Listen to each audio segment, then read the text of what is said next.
Olá, pessoal, tudo bem? Sejam todos bem-vindos a mais aula de física. Nossa aula hoje, vamos analisar os conceitos básicos da cinemática, o comecinho da física.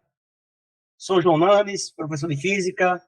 Pessoal, em toda prova de Enem, normalmente, entre 50% a 60% é composta pelo capítulo da mecânica, pela parte da mecânica.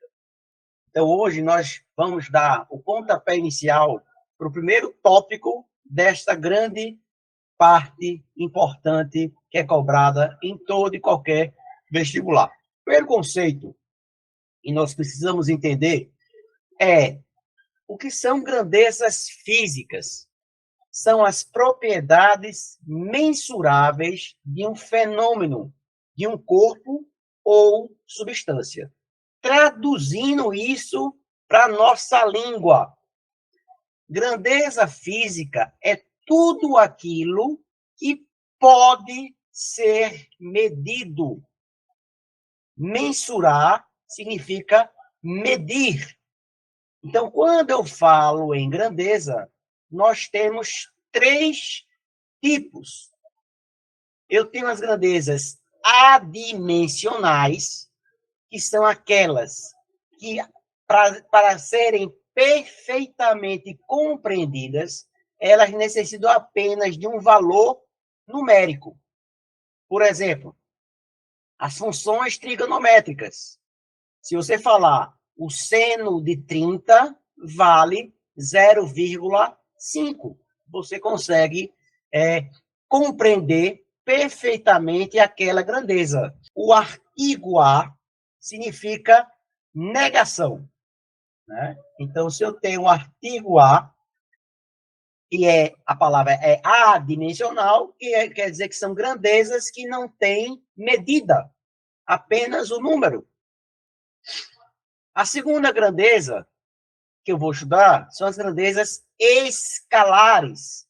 São aquelas grandezas que apenas o número não dá para você compreender a grandeza, a característica.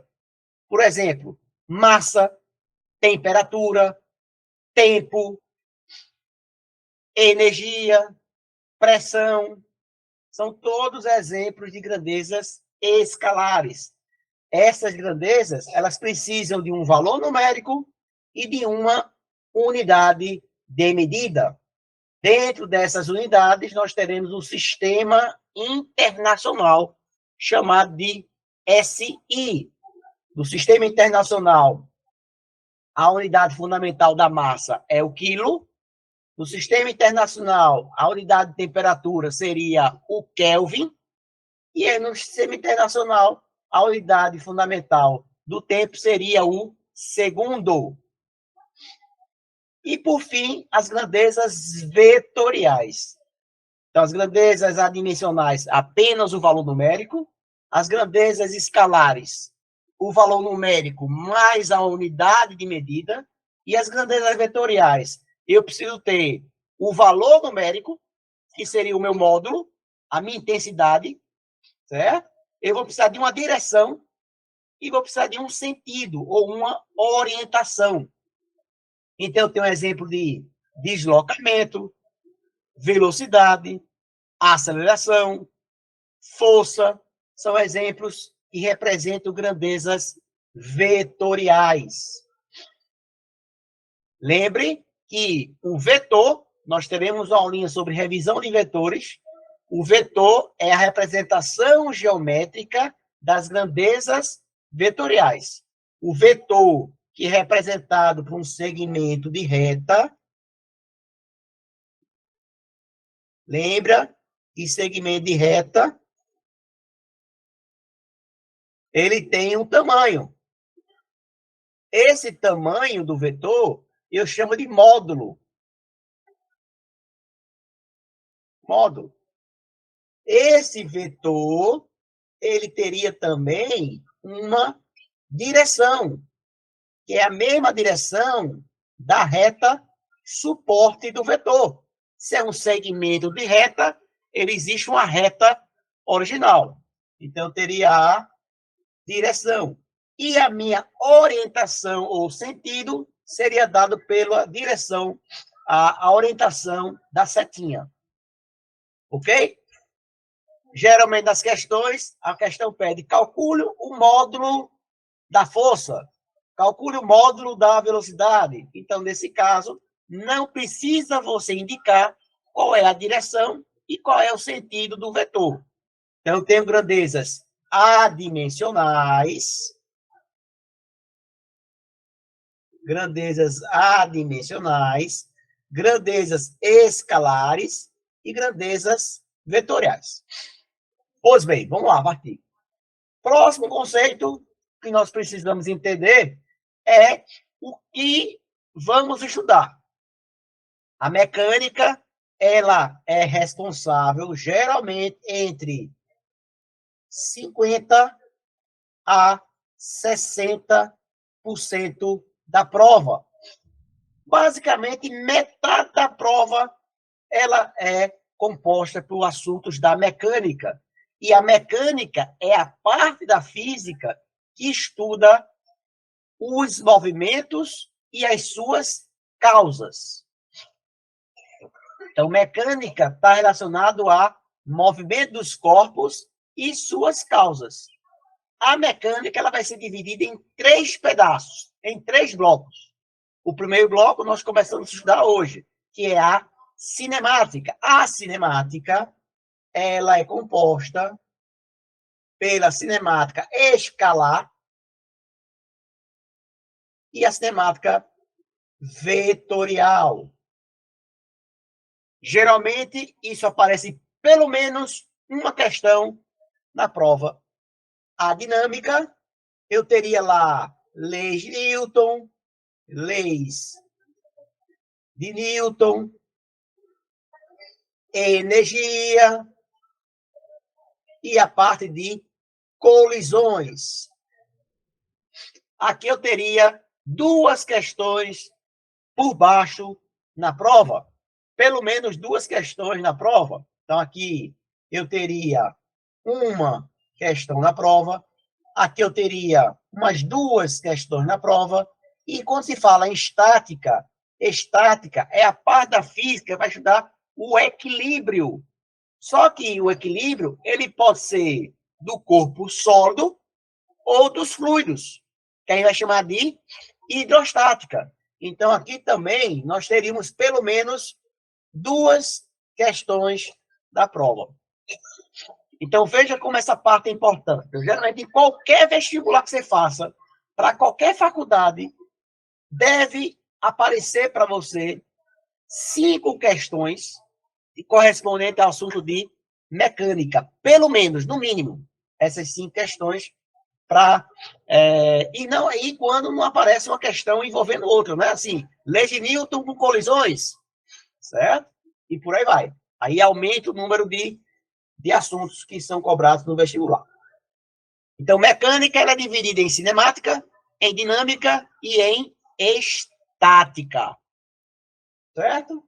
Beleza. Aí vamos agora para os conceitos básicos. Nós precisamos entender apenas 7 conceitos básicos. O primeiro conceito é o conceito de referencial.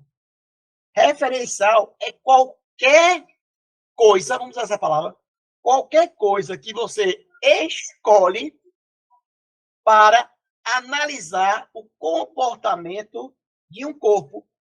Todas essas definições, esses conceitos, eles serão relativos ao meu referencial. Por exemplo, o conceito de trajetória. Imagine a figura, a imagem, o vídeo que você está visualizando aí ao lado e acompanhe a trajetória descrita pela bola durante a viagem que ela percorre até chegar no gol do Vasco aí, né? Essa falta aí cobrada aí pelo Flamengo. Então, o que acontece?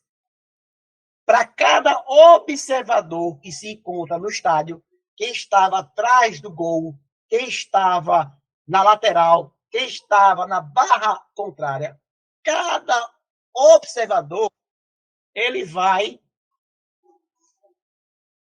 ele vai perceber uma trajetória diferente.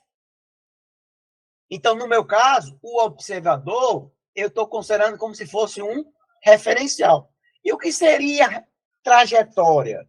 Trajetória nada mais é do que uma linha geométrica que vai ligar todos os pontos representando a posição do corpo durante o movimento. Então, se você ligar todos os pontos, né, que a bola ocupou em cada instante durante o movimento, nós teríamos a ideia da minha trajetória. Lembre que trajetória é um conceito relativo.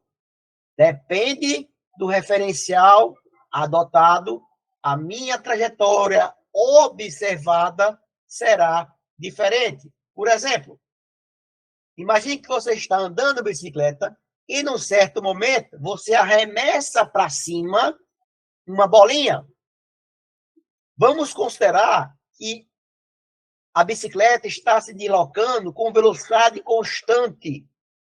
Então, quando você arremessa a bolinha para cima, a bola, que é o nosso objeto, ela está sofrendo ação de duas velocidades. Uma devido ao movimento horizontal da bicicleta e um vertical devido à ação da pessoa. Então, veja que nós teríamos aí uma composição de movimento, que é uma questão muito importante para a prova. É quando um corpo sofre ou possui movimento em mais de uma direção. O que a gente vai analisar é o movimento resultante, que nada mais é do que a junção dos dois movimentos separados. São movimentos simultâneos, acontece ao mesmo tempo. Então, veja só, para quem está na bicicleta, eu só percebo a bola subir e descer. Então, a trajetória para quem está na bicicleta é que a trajetória seja uma linha vertical, ascendente e depois descendente. Agora, para quem está do lado de fora, ele percebe o movimento dos dois nas duas direções, o que me dá essa trajetória parabólica. Então, perceba, eu alterando o meu referencial, que é como se fosse o meu observador, eu estou alterando a minha trajetória descrita pelo corpo. Beleza? Vamos seguir. Segundo exemplo. Imagine que você está no avião e existe, numa certa posição, uma ilha onde existem alguns refugiados. E aí você vai lançar, né, um pacote, né, de alimentos, de suprimentos, para ajudar esse pessoal que está lá isolado. Então, você, como piloto, você vai visualizar, supondo que esse pacote que é abandonado, ele não tem propulsão, né, não tem motor, ele é solto apenas, né, em queda livre, certo? Para você, que é o piloto, para quem está dentro do avião, a trajetória descrita pelo pacote é na linha vertical. Já para quem está na ilha, vai perceber esse arco de parábola. Porque no momento do abandono do pacote, a velocidade inicial do pacote é igual à do avião. Certo? Então, você tem um arrastamento para a direita e um movimento também na vertical, resultando esse movimento, essa trajetória em arco, né, em parábola. Segundo conceito é o conceito de ponto material. Então, imagine que você chega lá na vaga da sua garagem e quer estacionar a sua Hilux. O tamanho do carro, ele é relevante. Tem vaga que não vai caber. Então, quando eu preciso considerar as dimensões do corpo, eu chamo em relação a quem? Ao meu referencial, que no meu caso seria o quê? A vaga. Então, se as dimensões do corpo são relevantes, eu chamo de corpo extenso. Caso contrário, se eu quiser estacionar aí uma moto, então as dimensões da moto, em relação à vaga que eu tenho, ela poderia ser basicamente desprezada. Então, eu teria um ponto material. Então, para a gente gravar. Ponto material e corpo extenso, por que digo isso? Porque dentro de estática, eu vou ter estática do ponto material e tenho a estática do corpo extenso. Então, quando as dimensões do corpo elas podem ser desprezíveis, eu chamo de ponto material. Quando não, eu chamo de corpo extenso. Vamos aprender agora o conceito de posição e deslocamento. Posição é uma informação instantânea da localização do objeto. Por exemplo, em certo instante, eu estava numa posição X. Então, no nosso caso, minha árvore aí, ela é considerada como o meu ponto de referência. Para a gente da cinemática, esse ponto de referência será considerado a nossa origem do sistema, o ponto zero. Então, inicialmente, o corpo, o carro, se encontrava na posição A e a distância, a posição do corpo A em relação à árvore era chamada de S0, que é a nossa posição inicial. Houve um deslocamento, um movimento para a direita em relação à minha árvore e, no instante posterior, eu analisei e me encontro na posição SF. S0, minha posição inicial, e SF, minha posição final. Quando eu falo em deslocamento, significa qual foi a minha variação de posição. Então, basta a ideia de deslocamento ou de variação, ideia de diferença. Então, se você pega a minha posição final menos a posição inicial, eu calculo o meu deslocamento. Coisa importante para saber logo agora. Deixa eu mudar a cor aqui da canetinha. Quando ΔS for positivo, significa que o corpo está andando para a direita. E se ele anda para a direita, eu vou classificar esse movimento como movimento progressivo.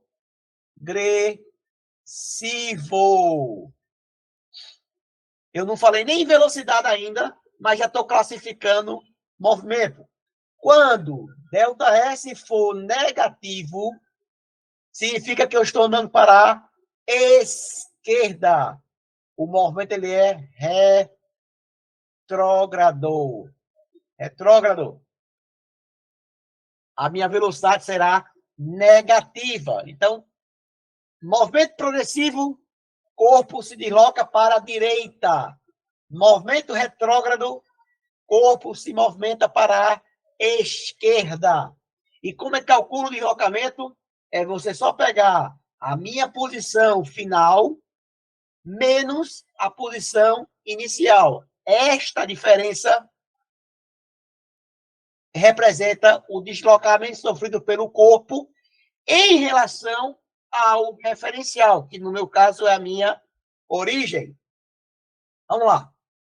Lembrando que deslocamento é uma grandeza vetorial, certo? Mas,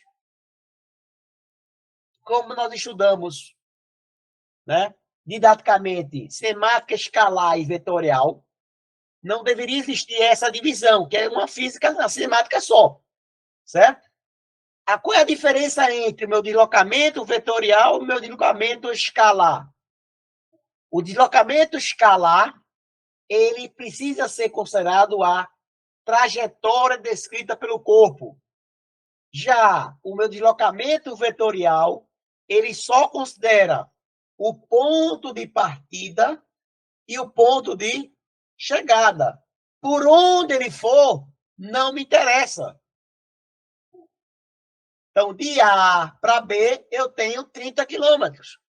O que é que fica de importante para a gente? Que o deslocamento vetorial será sempre menor ou, no máximo, igual ao deslocamento escalar. Então, quando que vai ser igual? Quando a minha trajetória for retilínea.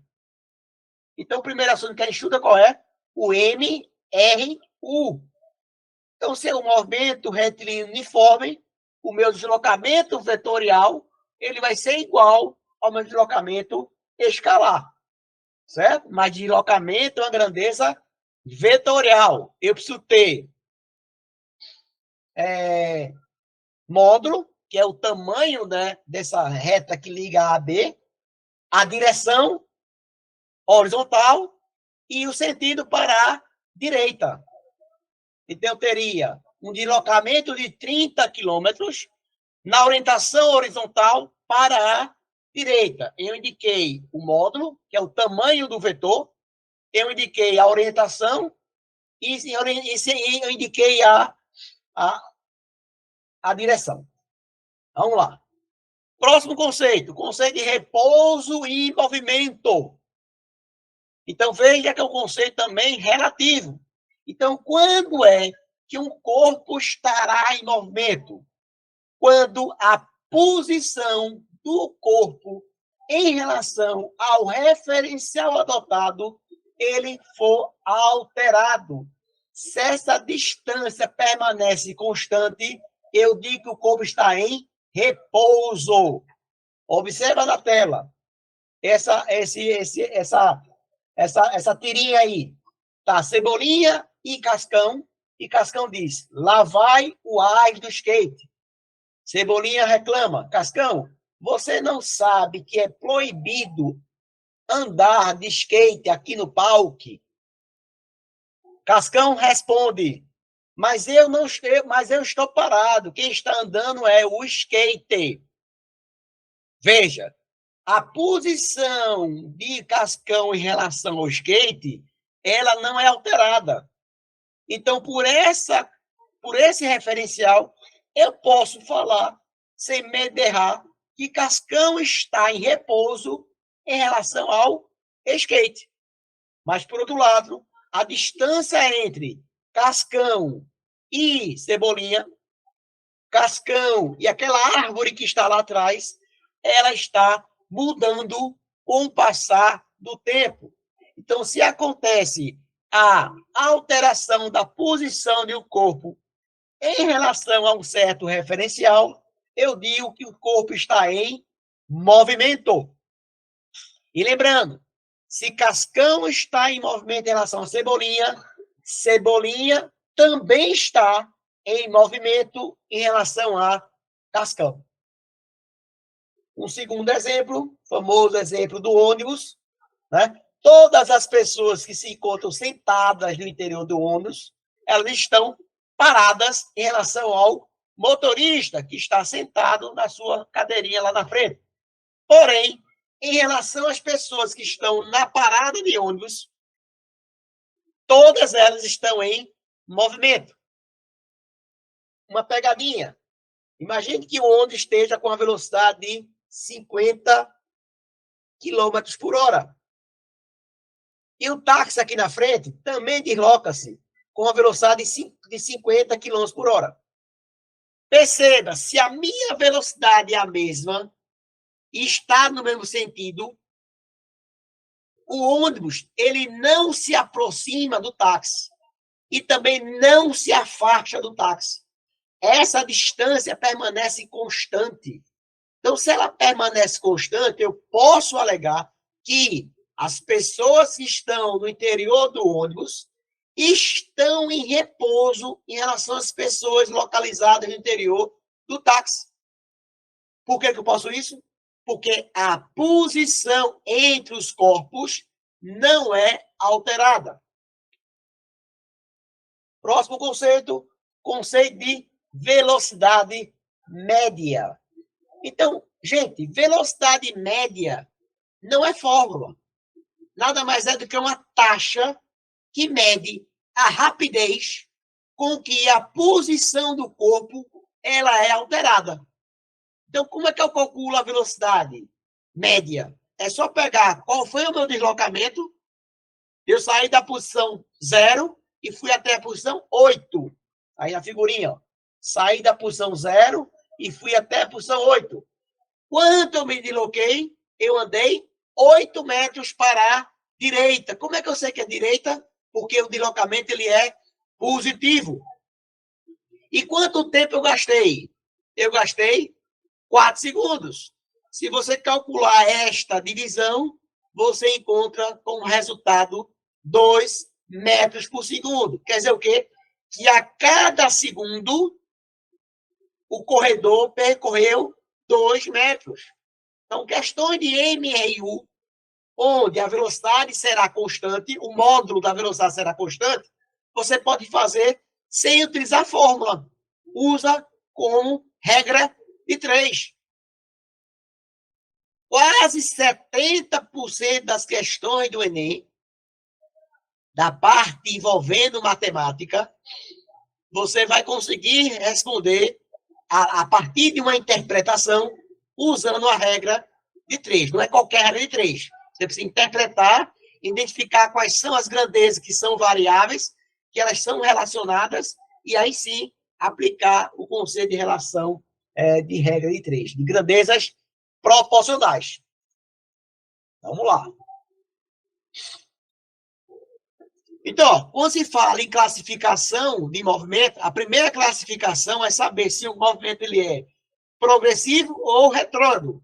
Traduzindo, eu quero saber se o cara está andando para a direita ou está andando para a esquerda. Andou para a direita, movimento progressivo. Porque o sinal da velocidade será sempre igual ao sinal do deslocamento. Se o meu deslocamento ele for positivo, a minha velocidade também será positiva. Se o meu deslocamento ele for negativo, a minha velocidade também ela é negativa. E velocidade positiva significa movimento progressivo. E movimento progressivo significa que o corpo está andando para a direita. Já o movimento retrógrado, velocidade negativa, eu classifico o movimento como retrógrado. E movimento retrógrado significa o quê? Que o corpo está se movendo para a esquerda, no sentido contrário à orientação positiva da reta numérica. E, por fim, o conceito de aceleração.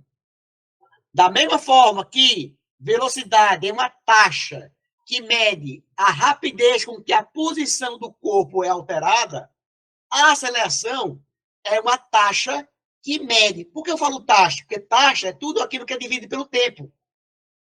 Certo? Uma taxa de crescimento ou de redução. Então, ela mede o quê? Com que rapidez a velocidade do corpo ela é alterada.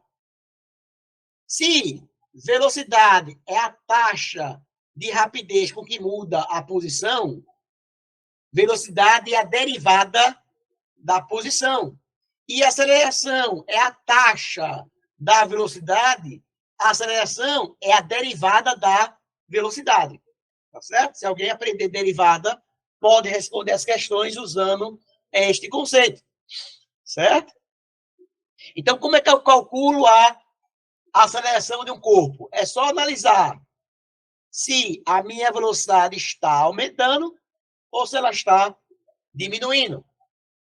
Certo? Se a minha velocidade ela aumenta com o passar do tempo, eu digo que ela o movimento ele é acelerado. Se a minha velocidade está diminuindo, né, com o passar do tempo, eu digo que o movimento ele é retardado. Essa classificação nós voltaremos a analisar quando analisarmos MRUV. Mas, por enquanto, hoje é só MRU. E aí, a equação horária, né, do movimento uniforme, quando eu suponho que o corpo percorre trechos iguais, em tempos iguais, significa que, se eu tenho um deslocamento constante, eu tenho uma velocidade uniforme, a minha velocidade não é alterada. E aí eu encontro a primeira função horária. Por que horária? Porque é função do tempo. Então, para que serve essa função? Para que eu identifique qual é a posição ocupada pelo corpo em qualquer instante, desde que eu conheça a velocidade que o corpo está desenvolvendo. Vamos agora resolver exercício. Exercício proposto 1. Um automóvel faz o percurso Recife-Gravatá a uma velocidade média de 50 km por hora. O retorno pela mesma estrada é realizado a uma velocidade média de 80 km por hora. Quanto tempo em percentual o tempo gasto na ida é superior ao tempo gasto na volta, no seu retorno? Alguém pode dizer, professor, mas não foi fornecida a distância entre Recife e Gravatá. Concordo. Mas nós conseguimos responder essa questão mesmo sem saber qual é a distância real entre essas duas cidades.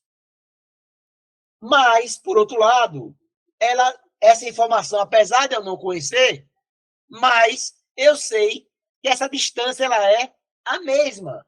A distância percorrida pelo carro na ida, ela é a mesma do que ela foi percorrida na volta. Então, eu tenho como informação que o deslocamento 1, que representa a ida, ela vai ser igual ao deslocamento 2, que representa a volta. Geralmente, nas questões de sistemática, pessoal, anota aí, sempre haverá algo que vai ser o mesmo, antes e depois, para você poder responder a questão.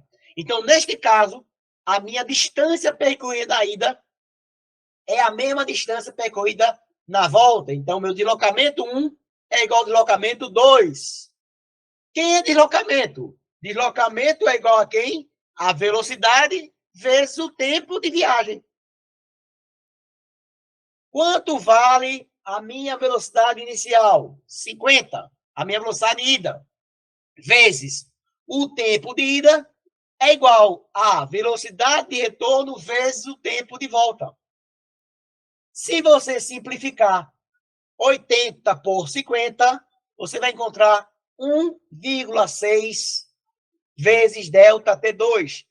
Traduzindo, quando a grandeza é multiplicada por 1,6, significa que esta grandeza aqui, ela é 60% maior do que esta grandeza. Então, qual seria a minha resposta? O tempo de ida é 60% superior ao tempo de retorno. Beleza?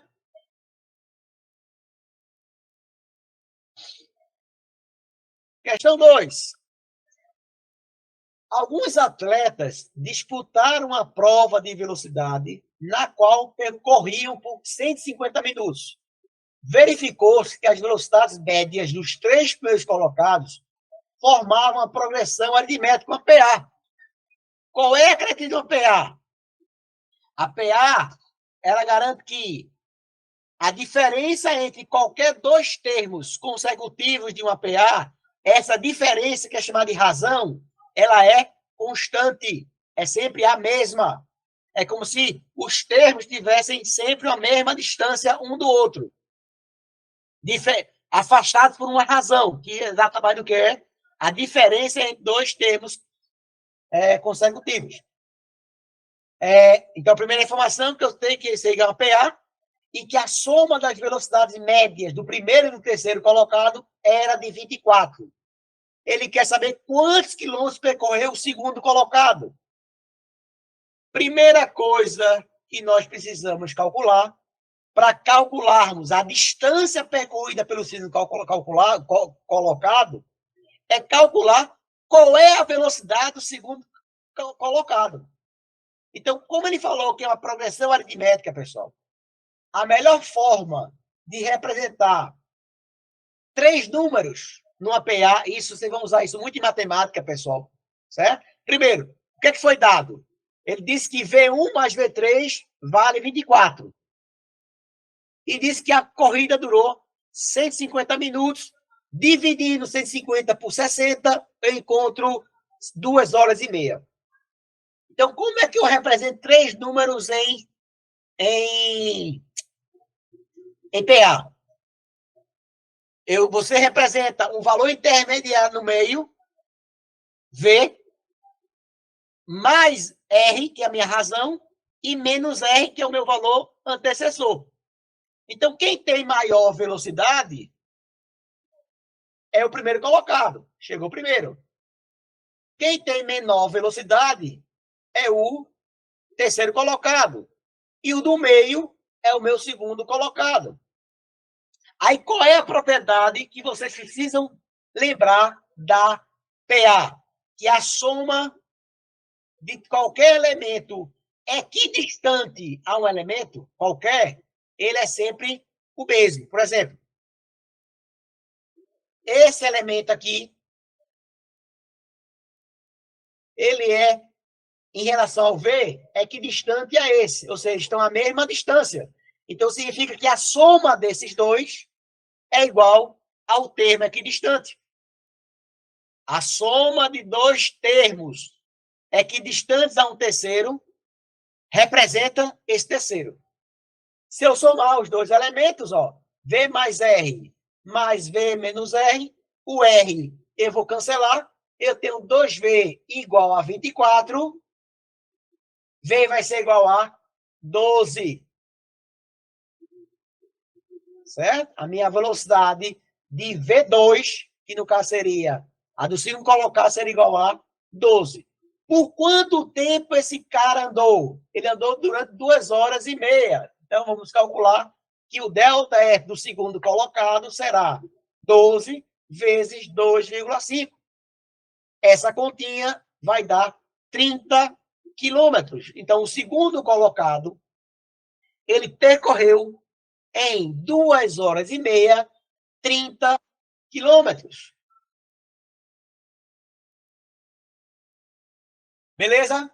Mais uma questãozinha que é mais fácil ela aparecer na prova de matemática, numa questão de PA, do que na prova de física. Mas vamos lá. Terceira questão. A onda verde ou sincronização de semáforos é uma medida adotada em diversas cidades de modo a melhorar o tráfego de veículos. Ou seja, você vai sincronizar todos os sinais de uma avenida. Eles não vão abrir todos ao mesmo tempo. Vai abrir o primeiro, depois vai existir um delay entre o primeiro e o segundo, para que eu consiga percorrer todo o sistema numa velocidade média maior, para reduzir o tempo de viagem. Então, numa determinada rua da cidade, existem 3 semáforos sincronizados. O primeiro, localizado na esquina da rua A, é temporizado para que o sinal dure 1 minuto. Considere tanto para o verde quanto o vermelho. O segundo, localizado a 200 metros adiante, tem mesma temporização, mas um atraso de 8 segundos. O que significa isso? Ele vai ficar ao mesmo tempo aberto e fechado, só que ele só vai ligar depois de 8 segundos após o primeiro ser acionado. Então, tem um atraso. E o terceiro, localizado a 400 metros, além do segundo semáforo, tem uma temporização de 42 segundos e um atraso de 48 segundos, ou seja, em relação ao primeiro. Né? Então, em relação ao primeiro, é um atraso de 48. A partir do primeiro, você tem quanto tempo para chegar no último?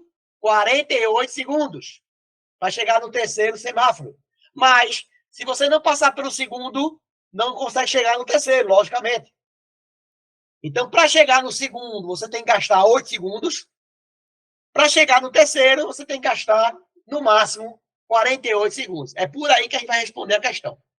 Considerando que um carro passa pelo primeiro semáforo quando ele estava ativo, o sinal verde, a velocidade mínima que se pode desenvolver para aproveitar uma onda verde, isto é, os 3 sinais verdes em sequência, será.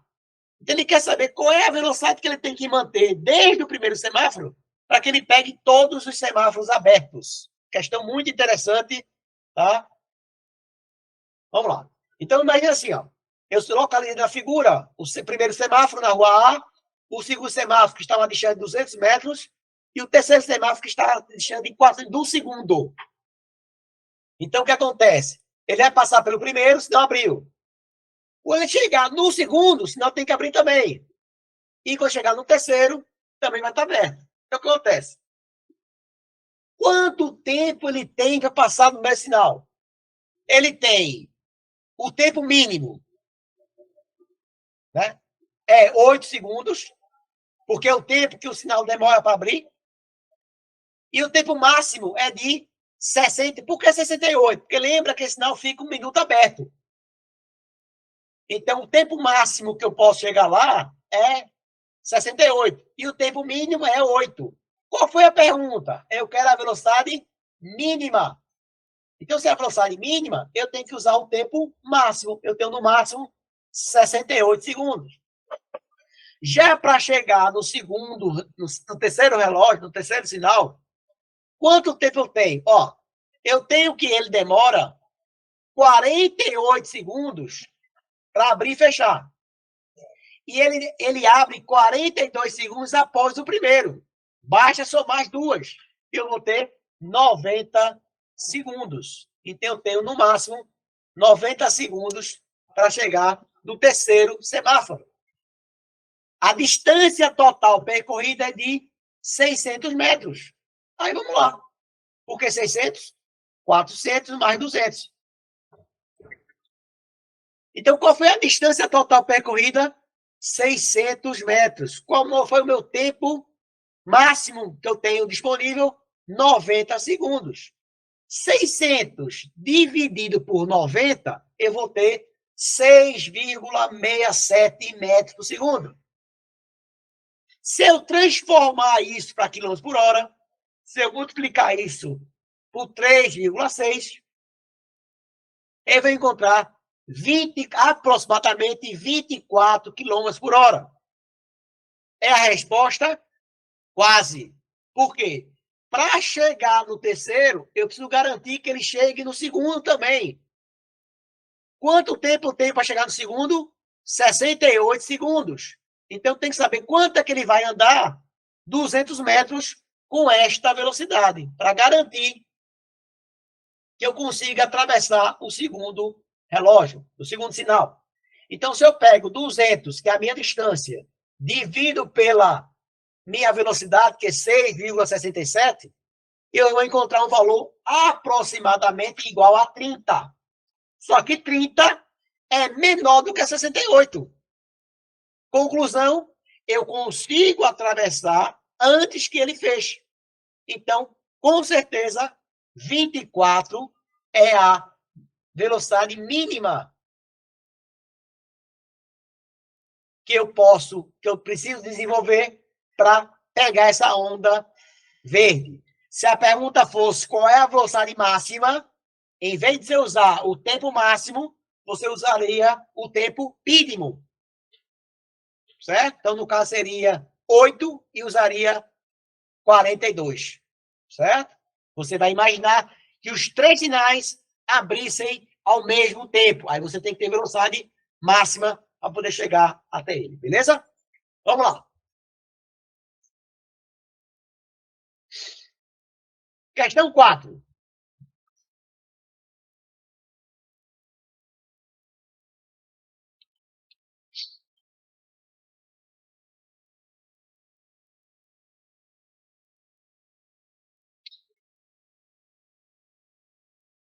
Questão 4. Um teleférico transporta turistas entre os picos A e B de 2 morros.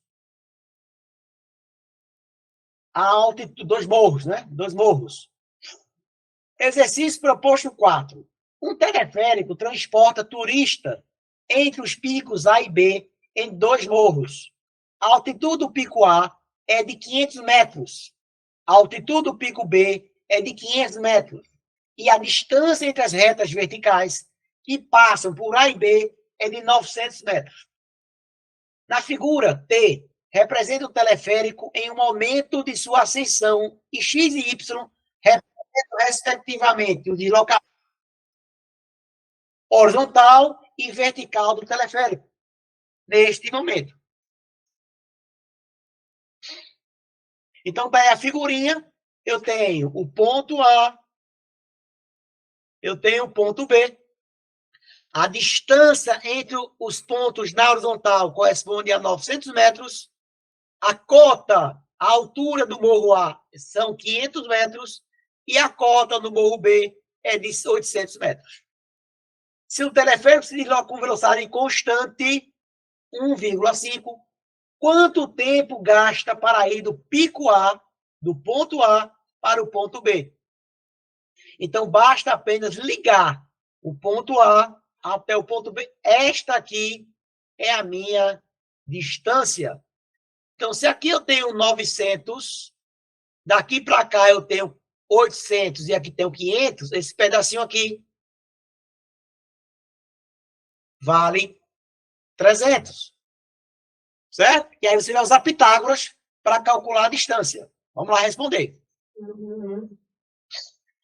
Então, pessoal, se você analisar o triângulo, eu calculo que esta de altura, essa diferença de A para B, esse desnível de A para B é de 300 metros. Como é que eu faço para calcular essa distância? Nada mais é do que a hipotenusa do triângulo retângulo. Aplicando o teorema de Pitágoras, vamos encontrar que a distância entre A e B é de 300 raiz de 10 metros. Como eu sei que a minha velocidade desenvolvida foi de 1,5, dividido por 1,5, eu vou encontrar que a minha velocidade, meu tempo de viagem corresponde a 200 vezes raiz de 10. Se você fizer a continha só para constar, vai dar 632 segundos. Quinta questão. Um avião voando, exercício proposto 5. Um avião voando horizontalmente a 4.000 metros de altura, numa trajetória retilínea, com velocidade constante, passou para o ponto A e depois para o ponto B, situado a 3.000 metros do primeiro. Lembra que o voo ele é horizontal. Um observador no solo, parado no ponto verticalmente abaixo de B, começou a ouvir o som do avião emitido em A 4 segundos antes de ouvir o som proveniente de B. Se a velocidade do som no A era de 320 metros por segundo, a velocidade do avião era de quanto? Vamos montar aqui o exercício. Então, o que acontece? O observador está no ponto C e o avião vai deslocar de A para B. Então, veja que o cara escuta o som que vem de A 4 segundos antes do som que vem para B, que vem de B. Então, o que eu tenho de como informação? Eu tenho que o som, a velocidade do som é de 320 metros por segundo. O tempo que o cara gasta de A para C é igual ao tempo que o avião anda de A para B na horizontal, mais o tempo que o som gasta de B para C, menos 4. Por que menos 4? Porque ele escuta 4 segundos antes. E ele quer saber quanto vale a velocidade do avião. Então, vamos lá. Então, o que é que eu tenho? Eu tenho que o meu tempo de A para C é igual ao tempo de A para C, som. De A para B, avião. E de B para C, o som novamente. Então, o que é que eu tenho? O tempo de A para C é a distância que ele percorre, 5.000 metros, vezes a velocidade do som. Como é que eu calculo isso? Ele está situado a 3.000 metros. Então, ele vai percorrer aqui, ó, 3.000 metros na horizontal, não é 4. É de digitação.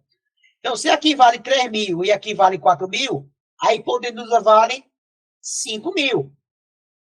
Então, a distância que o som percorre de A para C vale 5.000. A distância que o avião percorre de A para B é 3.000. E a distância que o som percorre de B para C vale 4.000. Pronto. Certo? Vamos lá. Então, a distância de A para C vai ser 5.000, que é a distância da hipotenusa, pela velocidade do som, que vale 320. Essa divisão corresponde a 15,625. O tempo de B para C, que também é do som, a distância na vertical é de apenas 4.000 metros. 4.000 metros dividido por 320, vai encontrar 12,5. E aí, para o tempo de A, eu tenho quanto? Tempo de A de B, se você calcular aqui, ó, passar o menos 4 para lá, somando, você vai ser igual a quanto? Isso você vai dar 7,125 segundos. Ou seja, o avião vai percorrer 3.000 metros em 7,125 segundos. Não se preocupe com essas contas quebradinhas, tá? Fique com a ideia do valor da resolução. E agora? Velocidade do avião é 3.000 metros, que é a distância que ele andou de A para B, sobre o tempo. Efetuando essa divisão, 3.000 por 7,125, a velocidade do avião é mais ou menos, aproximadamente, 421 metros por segundo. É a velocidade do avião. E nossa última questão, a questão número 6, diz: ao longo de uma estrada retilínea, um carro passa pelo posto policial da cidade A, no quilômetro 223, às 9 horas e 30 minutos e 20 segundos, conforme registra o relógio da cabine de vigilância. Ao chegar na cidade B, no quilômetro 379, o relógio do posto policial daquela cidade registra 10 horas, 20 minutos e 40 segundos. O chefe do policiamento da cidade A verifica, junto ao chefe do posto B, que seu relógio estava adiantado em relação àquele em 3 minutos e 10 segundos. Estava adiantado. O que ele quer calcular? Admitindo-se que o veículo, ao passar no ponto exato de cada posto policial, apresenta velocidade dentro dos limites permitidos pela rodovia, o que se pode afirmar com relação à transposição do percurso pelo veículo entre os postos, sabendo que neste trecho o limite de velocidade permitida é de 110 km por hora. Ou seja, na hora que ele passou no posto, a velocidade estava dentro do limite. Agora, durante o percurso, eu não posso garantir. Certo? Então, o que é que tem que fazer? Eu vou calcular a minha velocidade média durante todo o percurso, para saber se eu estou dentro ou acima do limite de velocidade. Então, pessoal, o carro passa pelo posto A às 9 horas, 30 minutos e 20 segundos e vai em direção ao posto B, que está na posição 379, às 10 horas, 20 minutos e 40 segundos. Então, primeira coisa, se o meu relógio está adiantado, eu tenho que descontar esse tempo. Então, para o policial da cabine B, eu tenho que descontar 3 minutos em relação ao ponto de partida, para ser justo. Então, na verdade, é como se o meu relógio ele tiver saído às 9 horas e 27 minutos e 10 segundos. Ou eu também podia fazer o seguinte: eu posso somar esse tempo na hora de chegada. Nesse tempo aqui, ó. Ou eu tiro do relógio que está atrasado, ou eu somo no relógio que eu estou adiantado, para poder ser justo na minha referência. Então, quanto é o meu deslocamento? É só pegar a posição final menos a posição inicial. 379 menos 223, isso dá 156 quilômetros. Basta calcular agora o tempo. Sabendo que o meu limite de velocidade é 110, então o que é que eu tenho? Então, meu tempo, né? Meu tempo mínimo, né? De percurso seria 1h42. 1h42. Então, se a minha velocidade média, né? Ela for igual ao velocidade limite, eu vou gastar 1h42, 1,42 horas. Se eu gastar mais tempo, é que eu andei mais devagar. Se eu gastar menos tempo, é que eu andei mais rápido. É o que vai dar a resposta da questão. E como calcula o meu tempo de viagem, é só pegar a diferença. 10 horas, 20 minutos e 40 segundos, menos 9 horas, 27 minutos e 10 segundos, isso vai me dar 50 minutos, 53 minutos e 30 segundos. Então, veja que o tempo gasto ele é inferior ao tempo mínimo. Então, se eu gastei um tempo menor do que aquele se eu andasse na velocidade média, máxima, em todo o percurso, significa que o quê? A minha velocidade média foi superior à minha velocidade limite permitida pela pista. Então, eu sei que a minha velocidade, mesmo que eu passei na frente do posto a 80 e no outro posto a 60, durante o percurso todo, eu desenvolvi uma velocidade média superior à minha velocidade limite.